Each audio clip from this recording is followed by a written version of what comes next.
विश्वनाथ भगवान की, महाकालेश्वर भगवान की, ओंकारेश्वर भगवान की, भैत्रवती माता की, नर्मदे महारानी की, कुबरेश्वर महादेव की। हर हर हर हर हर हर महादेव। काशी विश्वनाथ ओगरदानी त्रिकालदर्शी कैलाशी अविनाशी भगवान शिव, जिनकी पुनीत पावन शिव महापुराण की कथा संपूर्ण विश्व के कल्याण हेतु बाबा देवादिदेव महादेव की कृपा से आप और हम सभी माँ वेत्रवती के चरणों में बैठकर पवित्र शिव महापुराण कथा का लाभ ले रहे हैं। कथा मंडप में विराजमान सभी संत साधु ब्राह्मण गुरुजन, कथा मंडप में विराजमान मध्य प्रदेश शासन के मंत्री माननीय पटेल जी, जो निरंतर मां नर्मदा की सेवा में, मां नर्मदा की गोद में, मां नर्मदा के चरणों में अपने पूरे परिवार के साथ में सदा सेवा में तल्लीन रहते हैं। माननीय प्रहलाद पटेल जी को एक बार जोरदार ताली बजाकर साधुता बहुत बहुत साधु।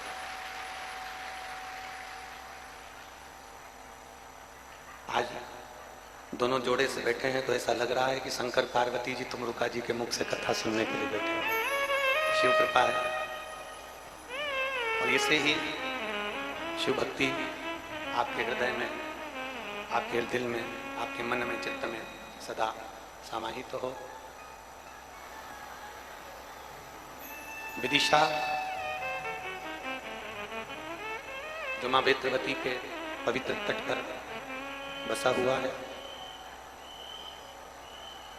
जिसमें पवित्र पवित्र शिवलिंग मां वेत्रवती के चरणों में विराजमान है। कथा के आयोजक मां सरस्वती मानस मंडल, जिसने हमेशा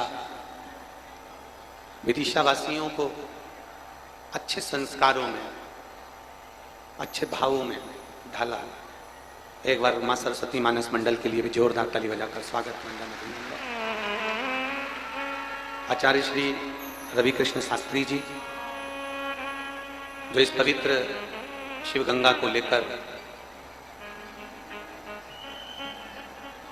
शिव गंगा को लेकर विदिशा आए हैं और इस पवित्र कथा को जनमानस तक आपने पहुंचाया।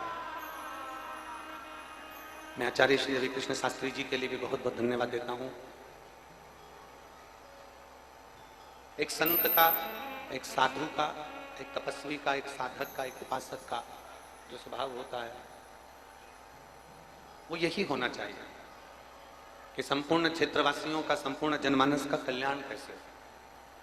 श्री धर्मेंद्र सक्सेना जी, शैलेंद्र सिंह राजपूत जी, अभिषेक लक्की जी, अरोरा जी, ये सब समिति के सदस्य हैं। मुख्य यजमान के रूप में श्री संतोष रानू शर्मा जी,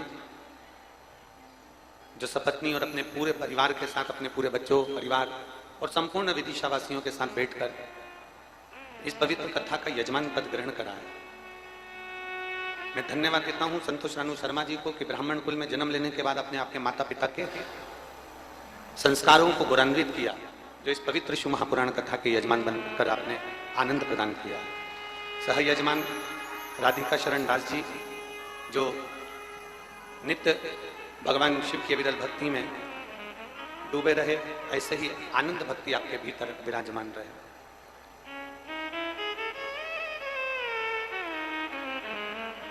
अभी माननीय मंत्री जी एक बहुत सुंदर बात कर रहे थे कि व्यवस्था कुछ कम हो सकती है। उन्होंने अपनी वाणी में क्षमा याचना भी की। एक श्रेष्ठ व्यक्ति का, एक उच्च व्यक्ति का, एक बहुत प्रतिष्ठित और उच्च पद पर बैठे हुए व्यक्ति का सबसे बड़ा मन का भाव यही होता है कि क्षमा मांगना और क्षमा को अनुकूल अपने हृदय में लेकर चले। मैं माननीय मंत्री जी से कहूंगा, इतने शिव भक्त बड़े विदिशा में, शायद विदिशा वालों ने कभी ऐसा नजारा देखा कि नहीं देखा हमको तो नहीं मालूम, पर विदिशा के इतिहास का पहला नजारा है जो बारिश में कीचड़ में भी लोग भगवान शंकर की कथा का लाभ लेने के लिए आ रहे हैं। और ये सबको मालूम है, ये सबको ज्ञात है कि पानी आएगा, ये सबको ज्ञात है कि जलवृष्टि रोज हो रही है तो होना है। जलवृष्टि रोज हो रही है, ये सबके बुद्धि में, चित्त में है। और फिर भी बोल बम का नारा है, सारी समस्या का हल, फिर भी अपने चित्त में बिठाकर भगवान देवदीन महादेव की शरणागति की ओर लोग जा रहे हैं, भगवान देवदीन महादेव के चरणों की ओर लोग बढ़ रहे हैं। और बहुत भाव से, जिनको दिखावा प्रिय है ना वो शिव महापुराण में पहुंच ही नहीं पाते, जिनको शिव प्रिय है ना वो शिव महापुराण में पहुंच पाते हैं। जिनको दिखावा प्रिय होगा, जिनको दिखावे से मतलब होगा, वो शिव महापुराण की कथा में कभी नहीं पहुंच सकते। जिनको शिव की प्रियता, भगवान ओगड़दानी की प्रियता है, भगवान शंकर की प्रियता है कि मुझे शिव को प्राप्त करना है, मुझे शंकर को अपने हृदय में, अपने चित्त में, अपनी वृत्ति में, अपने दिल में, अपने मन में विराजमान करना। और जो जहां बैठता है उसकी वहां महत्वता होती है। एक ड्राइवरिंग कर रहा है, गाड़ी चला रहा है, बस चला रहा है, ड्राइवर सीट पर बैठा था, चाय पीने के लिए नीचे उतर गया। अब ड्राइवर चाय पीने के लिए नीचे उतरा, इतने में कोई व्यक्ति उस ड्राइवर की सीट पे बैठ गया।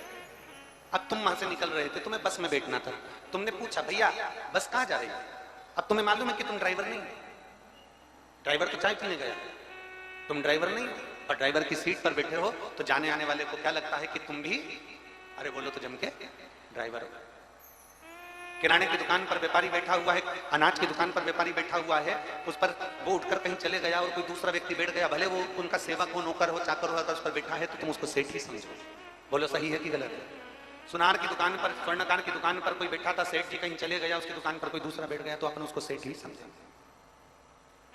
टेलर की दुकान पर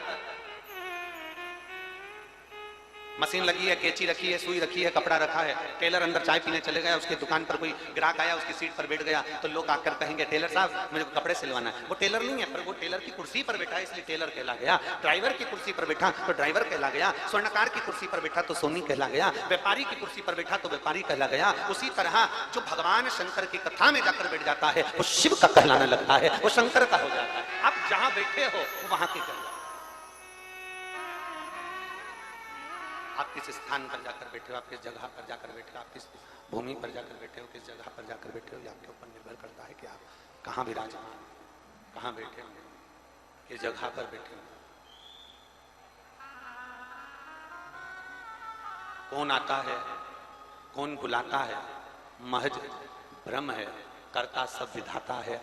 शिव महापुराण में बुलाने वाला कोई नहीं है, शिव महापुराण में लाने वाला कोई नहीं है, शिव महापुराण में बिठाने वाला कोई नहीं है, शिव पुराण करवाने वाला कोई नहीं है, शिव पुराण बांचने वाला कोई नहीं है। शंकर इस कथा को बांचते हैं यजमान के रूप में, जैसे शर्मा जी और अन्य जैसे यजमान के रूप में बैठे, तो शिव इन यजमान के रूप में बैठते हैं और शिव ही आकर इस पवित्र कथा को आपके रूप में श्रवण करते हैं। शिव के सिवा कुछ भी नहीं, शंकर के सिवा, शिव ओगड़दानी के सिवाय कुछ नहीं। हम जितना प्राप्त कर सकते हैं शिव महापुराण से उतना ग्रहण करते हैं, हम जितना ले सकते हैं शिव महापुराण से उतना हम ले लें, हम जितना प्राप्त कर सकते हैं हम उतना प्राप्त कर लें। भगवान ब्रह्मदेव का चरित्र कल कथा में कह रहा था कि ब्रह्मा जी झूठ पर झूठ बोलते रहे, ब्रह्मा जी झूठ पर झूठ बोलते रहे, केतकी के फूल से झूठ बुलवाते रहे, गौ माता से झूठ बुलवाते रहे, आखिरी में ब्रह्मा जी का सिर काल भैरव ने काट दिया। ये कल की कथा में अपन ने श्रवण किया।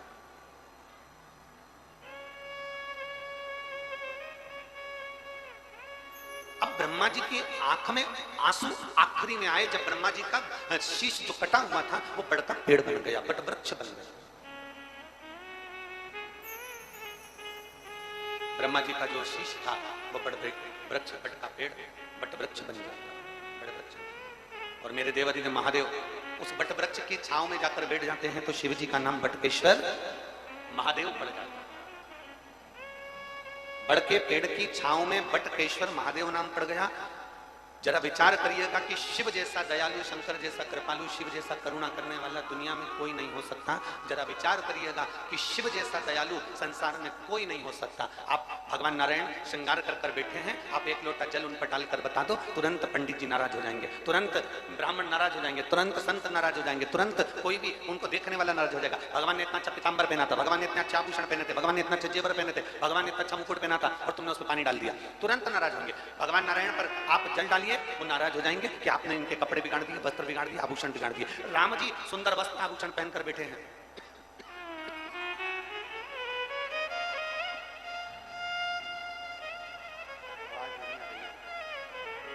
राम जी वस्त्र आभूषण पहनकर बैठे हैं और राम जी वस्त्र आभूषण पहनकर बैठे हैं और कोई आए एक लोटा जल डालकर चले जाए तो लोग नाराज होंगे, तुमने राम जी पर जल डाल दिया।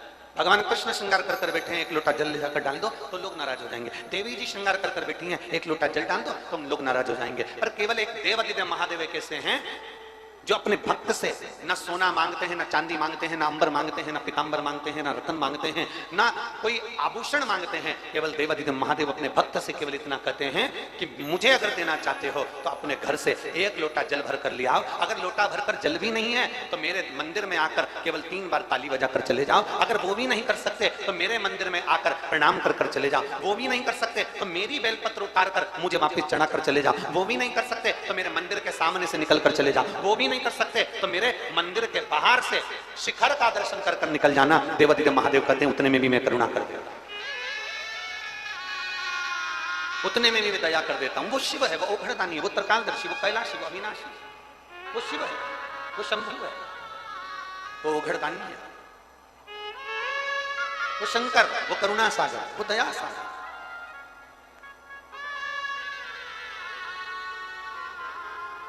और तेरी कृपा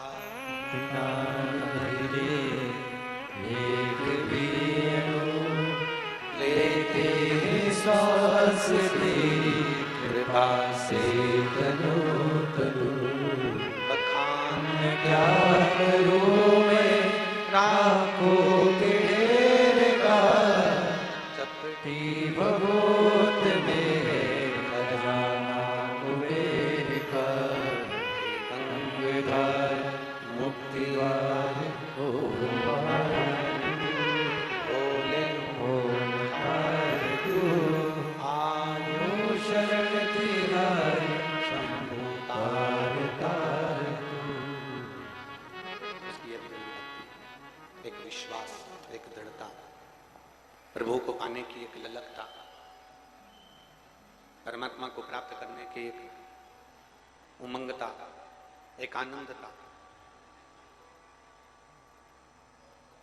कुछ नहीं चाहिए मेरे शिव,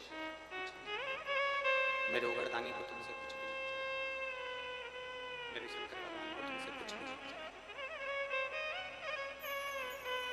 कोई अगर तुमसे आकर कह भी देना कि भगवान शंकर को धन दे दो, शिव जी प्रसन्न हो जाएंगे, मत मानना। कोई तुमसे आकर कह दे कि शंकर भगवान को वस्त्र दे दीजिए, आभूषण दे दीजिए, शिव जी प्रसन्न हो जाएंगे, मत मानना। कोई तुमसे आकर कह दे कि भगवान शिव को 56 भोग दे दो, भगवान शंकर प्रसन्न हो जाएंगे, बिल्कुल मत मानना, बिल्कुल मत मानना। धन से, दौलत से, पन भोग से, तुम्हारी प्रॉपर्टी से, तुम्हारी दुनिया की धन दौलत सत्ता से मेरा शिव कभी प्रसन्न नहीं होगा,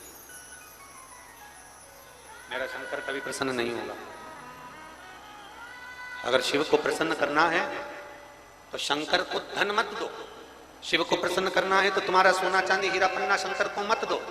शिव को प्रसन्न करना है तो इतना जरूर करो, अपना दिल, अपना हृदय, अपना चित्त, अपना मन, अपनी बुद्धि भगवान शंकर के चरणों में समर्पित कर दो। शिव तुम्हारा।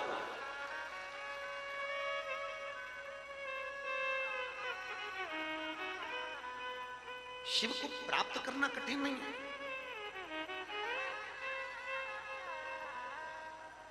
आवाज नहीं जा रही है, उधर भक्त लोग बाहर बैठे हुए हैं, उनकी व्यवस्था करो।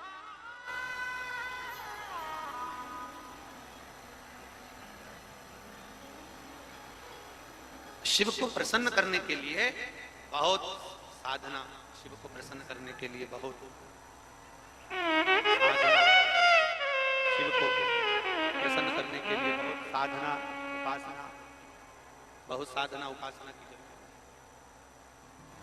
है। शिव को प्रसन्न करने के लिए, भगवान ओघड़दानी को प्रसन्न करने के लिए, भगवान शिव को प्रसन्नता के लिए बहुत सारी साधना और उपासना की भी जरूरत नहीं। शिव को प्रसन्न करने के लिए केवल तुम्हारा निर्मल मन सो मोहि पावा, केवल तुम्हारा हृदय शिव को प्रसन्न करने के लिए, केवल तुम्हारा निर्मल मन, तुम्हारा हृदय श्रेष्ठ हो जाए। आपने अगर बस ये दे दिया तो शिव तुम्हारा हो गया, शंकर तुम्हारा। कौन कहता है भोले आते नहीं, कौन कहता है भोले आते नहीं, आप मगोरा की तरह उन्हें बुलाते नहीं।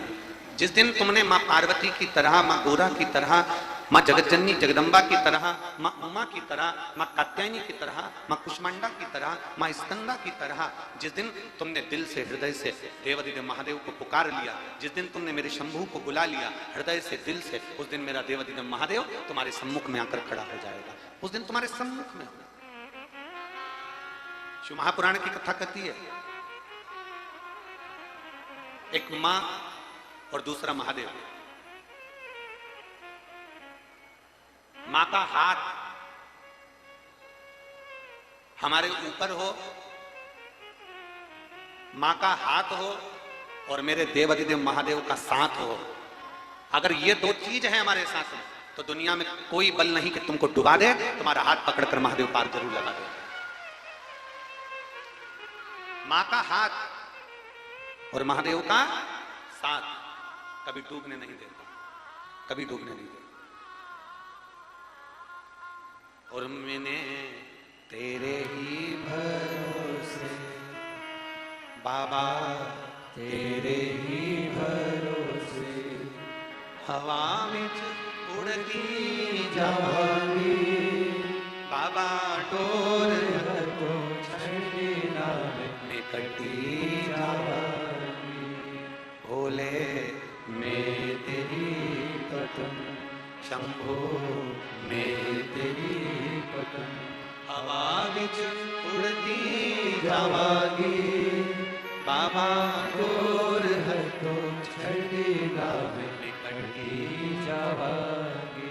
मां का हाथ और महादेव का साथ हमें कभी अकेले नहीं होने। आप जिस मंत्र को जपते हो, आप जिसका स्मरण करते हो, आप पंचाक्षर मंत्र का नाम लेते हो, आप पंचाक्षर मंत्र का उच्चारण करते हो, नमः शिवाय बोलते हो, आप षडाक्षर मंत्र ओम नमः शिवाय जपते हो, आप श्री शिवाय नमस्तुभ्यम जपते हो, आप राम नाम कृष्ण नाम जपते हो, आप द्वादश अक्षर मंत्र ओम नमो भगवते वसुदेव का स्मरण करते हो, आप 2.5 अक्षर का कृष्ण नाम का उच्चारण करते हो, आप 2 अक्षर का राम नाम का उच्चारण करते हो। यह आपके ऊपर निर्भर करता है, आप क्या जपते हो, यह आपके ऊपर।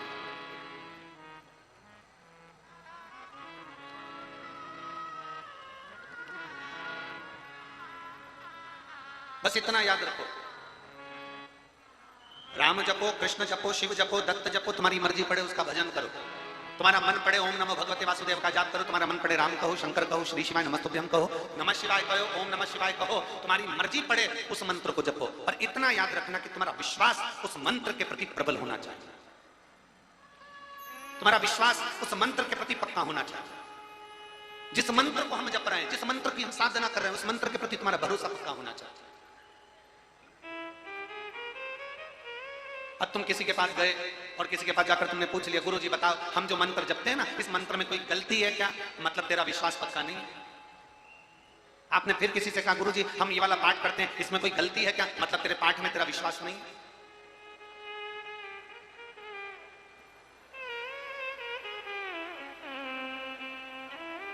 यहां इतनी सारी मेरी जीजियां बैठी हैं, और बहुत सारी चीजें मेरी आस्था चैनल पर कथा सुन रही हैं, फेसबुक यूट्यूब पर कथा सुन रही है। मेरे जीजाऊं भी बैठे हैं यहाँ पर, और मेरी बेटियां, मेरी माताएं बैठी हैं। आप एक विचार करना, विचार करिएगा। जो बेसन का जो चीला बनता है ना, बेसन का चीला बोलते हैं, उलेटा बोलते हैं, जो भी बोलते हो तुम समझ जाना। बेसन घोल के उसमें अजवाइन वगैरह, नमक मिर्ची सब मिला के, और उसको घोल के तवे पर थोड़ा तेल डाल के उसको फैला देते हैं और वो उलट देते हैं, चीला बना देते हैं उसको। ठीक है, चीला ही ना कि उलेटा? हाँ, उलेटा चीला, तुम समझ जाओ जो भी बोलते हो। ठीक है, अब नमकीन चीला तो बनाना सरल है, पर गुड़ का तुम कितनी भी होशियार, और घर में बूढ़ी बूढ़ी सास भी इतनी होशियार, तो भी मीठा उलेटा चीला तो पहले नंबर का तो चिपकता ही है। अब मेरी बूढ़ी बूढ़ी माँ कितनी होशियार है, कोई 60 साल की है, कोई 70 साल की है। इतने में बेटे ने कह दिया, मम्मी मुझे चीले खाना, और मम्मी ने चीला बनाया। मम्मी ने घोल लगाया और घी डाला, घी डाल के तवे पे डाला, और डालने के बाद वो चीला को जो फैला रही थी, और मालूम पड़े जब उसको उधेड़ रही है नीचे से खरचूले से, तो वो मालूम पड़े वो भेला हो गया। इतने में बेटे ने कहा, मम्मी कैसा बन गया? इतने में मम्मी बोली, बेटा मुझे लगता है इसमें गुड़ ज्यादा हो गया। तो बेटे ने खा के देखा, कोई गुड़ नहीं है, क्योंकि कितना चाहे तो गुड़ बढ़ा लो, चाहे गुड़ कम कर लो, चाहे शक्कर बढ़ा लो, चाहे शक्कर कम कर लो, पर मीठा चीला तो पहले नंबर का तो चिपके ही चिपके। कई घरों में तो मालवा के कई घरों में तो ऐसा नियम है, जब नई नवेली बहू आती है ना, तो उसको चीला बनाने बिठाते हैं, और बहू बेचारी इतनी डिप्रेशन में आ जाती है चीले को देख के। बहू बेचारी तक घूंघट, और ऊपर से चीला बना रही, और चीला बनाते बनाते जैसे वो चीला भेला हो गया, इतने में घूंघट उतार कर तुरंत चारों तरफ देखती, कोई देख तो नहीं गया, और जो उसने देखा कोई नहीं देख रहा, चीले को निकाल के चूल्हा में डाल देती। ले अब करे तो करे क्या? फिर क्या होता है? पहला चीला गड़बड़ हुआ, दूसरा थोड़ा सा ठीक हुआ, तीसरा थोड़ा सा ठीक हुआ, चौथा थोड़ा सा ठीक हुआ। उसके बाद में जब 3 चीले पूरे हो गए, चौथे चीले का नंबर आया, तो मेरी जीजी यहाँ बैठी है, फिर कोई चीला चिपकता नहीं है, धड़ाधड़ बनते चले जाते हैं, और लोग खाते चले जाते हैं, बड़े प्रेम से खाते हैं। बस पहले नंबर का चीला गड़बड़ होगा, दूसरे नंबर का चीला थोड़ा ठीक होगा, तीसरे नंबर का चीला ठीक होगा, और चौथे नंबर का पूरा ठीक हो जाएगा। उसी तरह बचपन गड़बड़ हो गया, पहला चीला गड़बड़ हो गया ना, हो जाने दो। दूसरा चीला जवानी गड़बड़ हो गई ना, हो जाने दो। तीसरा चीला अधेड़ी गड़बड़ हो गई ना, हो जाने दो। पर चौथा चीला तुम्हारा गड़बड़ नहीं होगा, ये पक्का है। बुढ़ापा अच्छा निकलेगा। जिसने शिव की भक्ति की, जिसने शंकर की भक्ति करी है, उसका चौथी अवस्था ठीक हो जाएगी। बचपन खेल में खोया, जवानी नींद भर सोया, बुढ़ापा देख कर रोया, सिराने मौत हंसती है। अंत समय में चौथी अवस्था सुधारना है, तो फिर अभी से रमना पड़ेगा, अभी से लगना पड़ेगा। जो अभी से रम गया, अभी से लग गया, ये मत सोचो कि मैंने जो मंत्र पढ़ा वो गड़बड़ है, मैंने जो पाठ करा वो गलत है। मैं गीता जी का पाठ करती हूँ, मुझे पढ़ना नहीं आता, मुझे श्लोक नहीं आता, मुझे शब्द नहीं आते, मुझे अक्षर नहीं आते, सब बात की बात। अगर आपके मन में एक भाव हो, परम पूज्य संत शिरोमणि भारत के बड़े विख्यात कथाकार परम पूज्य श्री गुजरात के रहने वाले डोंगरे जी महाराज, जिन्होंने श्रीमद् भागवत कथा को जन जन मानस तक पहुंचाया था। परम पूज्य डोंगरे जी महाराज ने, जो कथा के इतने रसिक थे कि उनकी कथा जब होती थी तो हजारों हजारों भक्त, जैसे लाखों भक्त आज शिव पुराण की कथा को प्रियता से, आनंद से श्रवण करते हैं। श्रीमद् भागवत कथा का प्रचार करने वाले इस पृथ्वी पर, भागवत कथा को जन जन मानस तक पहुंचाने वाले इस पृथ्वी पर अगर सबसे श्रेष्ठ वक्ता अगर कोई हुए हैं तो परम पूज्य श्री डोंगरे जी महाराज हुए हैं, जिन्होंने घर घर तक भागवत को पहुंचा दिया। अब जिन्होंने घर घर तक भागवत को पहुंचाया, श्री डोंगरे जी महाराज, उस समय की बात है, बहुत पहले। आप कभी बनारस जाएं, आप कभी काशी जाएं, आप कभी वाराणसी जाएं, आप कभी बनारस के लिए जाएं, तो बनारस में जाकर, काशी में जाकर पूछिएगा, डोंगरे जी महाराज का चरित्र कोई भी बता देगा। परम पूज्य डोंगरे जी महाराज काशी में कथा करने के लिए गए, बनारस में कथा करने के लिए, और डोंगरे जी महाराज जैसे कथा करने के लिए गए तो 2 दिन उनकी कथा का निकला, और डोंगरे जी महाराज ने अपने सारे परिकरों को सबको बोला, जितने उनके साथ में जुड़े हुए थे, उनसे बनारस वालों से कहा, यहाँ देवी का मंदिर बड़ा प्रसिद्ध है, हम वहां दर्शन करने के लिए जाएंगे, हमारा मन हो रहा है कि दुर्गा के मंदिर जाया जाए, दुर्गा के मंदिर जाना है। जैसे डोंगरे जी महाराज ने कहा, ठीक है चलिए। डोंगरे जी महाराज अपने परिकरों के साथ में, डोंगरे जी महाराज अपने साथियों के साथ में, जो भी उनके साथ में सेवादार थे उनके साथ में मां दुर्गा का दर्शन करने के लिए। वहां जैसे ही दुर्गा जी के मंदिर में, देवी जी के मंदिर में परम पूज्य डोंगरे जी महाराज प्रवेश करते हैं, एक दीवार से टिका हुआ एक ब्राह्मण, वस्त्र गला सा था, साधारण सा वस्त्र दिख रहा था, एक ब्राह्मण बैठकर मां दुर्गा का पाठ कर रहा था, मां दुर्गा की स्तुति पाठ कर रहा था। परम पूज्य डोंगरे जी महाराज की दृष्टि से लिए इस कथा को एक एक शिव भक्तों को अपने दिल में बिठाकर रखना चाहिए कि कथा कहां जा रही है उस पर आपकी चित्तवृत्ति चाहिए। डोंगरे जी महाराज की निगाह चली गई उस ब्राह्मण पर, और ब्राह्मण के पास में डोंगरे जी महाराज गए और जाकर उन्होंने तुरंत अपने साथियों से 21 रुपए लिए और ब्राह्मण देवता को दिए, प्रणाम करा, और प्रणाम कर कर परम पूज्य डोंगरे जी महाराज ने कहा, ब्राह्मण देवता, आप जो दुर्गा स्तुति का पाठ कर रहे हो, इस पाठ में बहुत सारी गलतियां हैं, आप इसको ठीक करें। डोंगरे जी महाराज ने कहा, ब्राह्मण देवता, आप जो दुर्गा स्तुति का पाठ कर रहे हो, इसमें बहुत सारी गलतियां हैं, इसको ठीक करिए। और डोंगरे जी महाराज को ब्राह्मण देवता ने प्रणाम किया। ब्राह्मण जो बैठा था दीवार से टिककर, उसने नमन किया, गुरुदेव बिल्कुल मैं कल से गलती नहीं करूंगा, प्रणाम करता हूं मैं आपको, आपने मुझे ज्ञान प्रदान किया। डोंगरे जी माँ दुर्गा का दर्शन किए, और दुर्गा जी का दर्शन कर डोंगरे जी महाराज अपने कथा में पहुंच गए।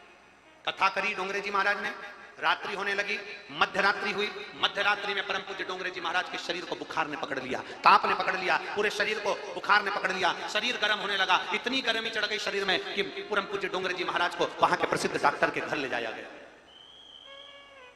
वो डॉक्टर के पास लेकर गए और डॉक्टर से कहा, जरा देखिए, चेक करिए, हमारे गुरुजी को बहुत बुखार आया है। डॉक्टर ने चेक करा, बहुत तेज बुखार था। दवाई देकर डॉक्टर साहब ने डोंगरे जी महाराज को उनके निज निवास पर भेज दिया। निज निवास पर डोंगरे जी महाराज रात को सोए, सुबह नींद खुल गई। ब्रह्म मुहूर्त में 3:30-4 बजे परम पूज्य डोंगरे जी महाराज की नींद खुल गई। नींद खुलते से डोंगरे जी महाराज ने अपने परिकरों को बुलाया, साथियों को बुलाया, कुछ भी करो, मुझे दुर्गा मंदिर जाना है, अभी के अभी जाना है, चलो तैयारी करो दुर्गा मंदिर जाने की। सारे साथियों को लेकर परम पूज्य डोंगरे जी महाराज मां दुर्गा के मंदिर में पहुंचे। जैसे ही पहुंचे, ब्राह्मण दीवार से टिका हुआ पाठ कर रहा था। डोंगरे जी महाराज वहां पहुंचकर ब्राह्मण के हाथ जोड़कर कहते हैं, पाठ कर रहे हो? ब्राह्मण हाथ जोड़कर बोला, गुरुदेव अब मेरे पाठ में गलती नहीं हो रही है, मैं धीरे धीरे पढ़ रहा हूं, मैं अटक अटक कर पढ़ रहा हूं, मेरे पाठ में गलती नहीं हो रही, मेरे श्लोक में गलती नहीं हो रही है, मैं अटक अटक कर पढ़ रहा हूं, मैं धीरे धीरे पढ़ रहा हूं, मेरे श्लोक में गलती नहीं है, मैं अब आराम से पढ़ रहा हूं। डोंगरे जी महाराज की आंख से आंसू निकल रहे थे और वो अपने शीश को हिला रहे थे। ब्राह्मण देखकर खड़ा हो गया, गुरुदेव आप रो रहे हो? परम पूज्य डोंगरे जी महाराज ने ब्राह्मण के हाथ जोड़कर कहा, कल मैं आपके पास से गया, कथा करी, रात्रि को बुखार आ गया, बुखार में तब गया, डॉक्टर को दिखाने गया, वापिस आया, फिर बुखार चढ़ गया, और उस बुखार में माँ दुर्गा का मुझे पहली बार दर्शन हुआ। उस दर्शन में माँ दुर्गा ने कहा, मेरा एक भक्त दीवार से टिककर भले कैसा भी पढ़ता था, उसके आड़े टेढ़े शब्द मुझे बड़े प्रिय लगते थे, अब वो अटक अटक कर पढ़ रहा है, मुझे अच्छा नहीं लग रहा। डोंगरे जी तुमने ये क्या कर दिया? सुबह होते से डोंगरे जी जाओ और उसको कह कर आओ, जैसा वो पाठ करता था, जैसा वो श्लोक बोलता था, जैसा वो स्मरण करता था, जैसा वो मंत्र बोलता था, परम पूज्य डोंगरे जी जाओ बोल कर आओ। डोंगरे जी आकर ब्राह्मण के हाथ जोड़कर बोले, मेरी जिंदगी में मैंने इतनी कथा करी, आज तक किसी देवता ने दर्शन नहीं दिया, पर तेरी भक्ति के कारण आज माँ दुर्गा मुझे दर्शन देकर चली गई। तेरी भक्ति के कारण आज मां दुर्गा ने मुझे दर्शन दे दिया। और सुन ब्राह्मण देव, मैं हाथ जोड़कर निवेदन करता हूं, जैसे तुम पाठ करते थे, जैसे तुम बोलते थे, वैसा ही बोलना, क्योंकि मेरा भोलेनाथ, मेरी जगत जननी जगदम्बा, मेरे राम, मेरे कृष्ण, मेरे शिव, तुम्हारे क्या बोल रहे हो उससे मतलब नहीं रखते। मेरे महादेव तुम्हारे दिल में क्या निर्मलता है, तुम्हारे चित्त में कितनी शुद्धता है, तुम्हारे हृदय में कितने शुद्ध भाव हैं, मेरे देवाधिदेव महादेव वो देखते हैं। मेरे महादेव ये नहीं देखते। तुमने क्या बोला? मेरे महादेव ये नहीं देखते। तुम क्या बोल रहे हो? मेरे महादेव ये देखते हैं कि तेरा चित्त कितना साफ है, तेरा मन कितना साफ है, तेरे भीतर की निर्मलता कितनी है, तूने कितनी निर्मलता का भाव रखा है, तूने किस निर्मलता से मुझे पुकारा है। हाथी कौन सा मंत्र पढ़ता था? विदिशा वालों से पूछे हम, जिस हाथी ने भगवान को पुकारा था वो हाथी कौन सा मंत्र पढ़ता था?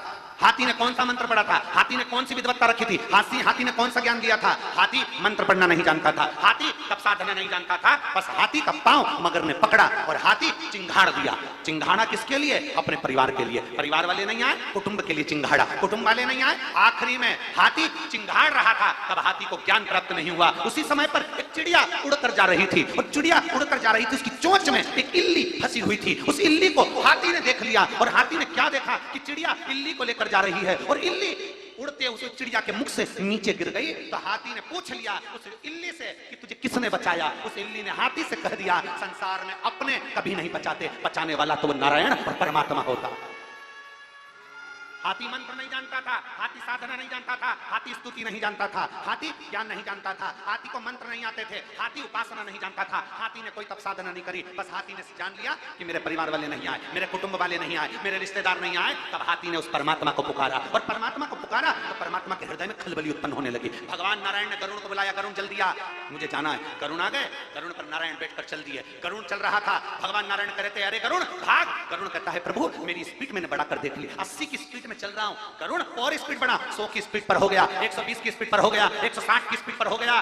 गरुण उड़ रहा था, भगवान कहते गरुण और बढ़ा। गरुण कहते अब इससे ज्यादा मेरी स्पीड नहीं है। भगवान गरुण पर खड़े हो गए, लात रखी और भगवान चले गए। गरुण पीछे और भगवान जाकर हाथी के पांव को बचा लिए और हाथी को बचा लिए। जरा विचार करिए, एक हाथी के लिए गरुण को बिसरा दिया, एक हाथी के लिए गरुण को छोड़ दिया। वो मेरा शिव, वो मेरा नारायण, वो मेरे भगवान राम और कृष्ण हैं, जो अपने भक्त के लिए दुनिया को ठुकरा कर उसको बचाने के लिए पहुंच जाते हैं। आप किसको पुकार रहे हो? आप किसको भज रहे हो? कोई तुमसे कहेगा ऐसा भजो, कोई तुमसे कहेगा ऐसा करो, कोई तुमसे कहेगा वैसा करो, कोई तुमसे कहेगा ऐसा करो। तुम्हारा दिल जो कहे, तुम्हारा मन कहे कि शिव पुराण सुनना है तो सुनने के लिए जाओ। जिस दिन तुम्हारा मन मना कर दे कि नहीं बस ईश्वर वाला महाराज तो फालतू की बात करता है, मुझे पुराण नहीं सुनना, टीवी बंद करो, रिमोट तुम्हारे हाथ में है, चैनल चेंज, दूसरा महाराज आ गया होगा उसको सुनो। काय कुछ पागल के चक्कर में पड़े, ईश्वर वाले के चक्कर में? चैनल चेंज करो, दूसरा पकड़ो। तुम्हारा मन करे तो टीवी पर सीहोर वाले महाराज शिव पुराण की कथा कर रहे हैं, श्रवण करो। तुम्हारा मन करे तो कथा में जाओ, तुम्हारा दिल करे तो एक लोटा जल चढ़ाने जाओ, तुम्हारा दिल करे तो श्री शिवाय नमस्तुभ्यम जपो, तुम्हारा दिल करे तो शंकर की चौखट पर जाओ और सारी दुनिया में ठोकर खाकर देख लेना। तब आखिरी में मेरे शंकर के दरवाजे पर जाकर देख लेना वो कितना भंडार भरता है, कितनी कृपा करता है, ये आपको मालूम पड़ जाए। दुनिया की ठोकर खा, उसके बाद उसकी शरणागति में जाए। वो साधारण नहीं। और मेरे भोले तेरा सहारा है, मेरे भोले तेरा सहारा है, मेरी नैया का तो किनारा है, मेरी नैया का तो किनारा है। जब हमारा विश्वास दृढ़ हो जाएगा, जब हमारा भरोसा दृढ़ हो जाएगा, शिव को मिलने में देरी नहीं होगी। तुम्हारे एक लोटे जल में कोई साधारण बल नहीं होता, उसमें इतना बल होता है। जब आप पहले के समय में हम आपसे पूछें, जब आप लोग शिव महापुराण की कथा नहीं सुने थे, पहले का समय निकालो, तुम्हारा सबका निकालना। जिन जिन के घर से एक लोटा जल शिव जी के मंदिर में जा रहा है ना, वो अपना समय निकाल कर देना। पहले का समय, जब से शंकर जी के मंदिर में जाना चालू करा उस समय, और उसके पहले का समय, जब शंकर के मंदिर में तुम मंदिर का ही पानी भरते थे, मंदिर का ही पानी भरकर शंकर जी को चढ़ा देते थे, एक वो समय था। और एक आज का समय, अपने घर का जल, अपने घर का लोटा, अपने घर से चलकर मंदिर तक जाते हो, एक आज का समय। दोनों का अंतर निकाल कर देखना कि पहले कितने धक्के खाए हैं, और जब से जल चढ़ाना चालू करा तब से महादेव ने हाथ पकड़ा के जरा अंदाजा लगा कर देखो पहले का समय और आज के समय का अंदाजा लगाइएगा कि पहले कितने धक्के खाए, पहले कितनी तकलीफ की जिंदगी चलती थी। आज मेरे शंकर से एक लोटा जल जो तुम लेकर जाती हो वो जल साधारण नहीं होता। शिव महापुराण की कथा कहती है, घर में जो रसोई घर होता है, वो रसोई घर में जो परिंदा होता है, जो हंडा होता है, जो मटका होता है, जो पानी का स्थान होता है, उसको हमारे यहाँ पितरों का स्थान कहते हैं। कौन सा स्थान है? जम के बोलो जरा। पितरों का स्थान। रसोई घर अन्नपूर्णा का स्थान, पानी का स्थान पितरों का स्थान। पितरों के उस मटके में से, हंडे में से पानी भरा, अन्नपूर्णा के उस रसोई घर से लेकर चले, घर के अंदर से लेकर सीधे शिवालय में पहुंच गए, शंकर जी को समर्पित कर दिया। पहले के समय में वास्तु दोष, पितृ दोष, काल सर्प दोष इतने होते थे, जिसको पत्रिका दिखाओगे वो बोलेंगे काल सर्प दोष है, पितृ दोष है, वास्तु दोष है, ये दोष है, इधर की दरवाजा तोड़ो, इधर बाथरूम बनाओ, इधर की सीढ़ी हटाओ, यहाँ बनाओ। सब कुछ कर कर देख लिया। जब सब कुछ कर कर देख लिया और लाभ नहीं मिला, तब एक काम कर कर देख लो, मेरे शंकर के मंदिर में जाना प्रारंभ कर कर देख लो, तुम्हें लाभ मिलना प्रारंभ। उसकी चौखट पर, उसकी शरणागति, उसके द्वार जाकर एक पत्र देखिए।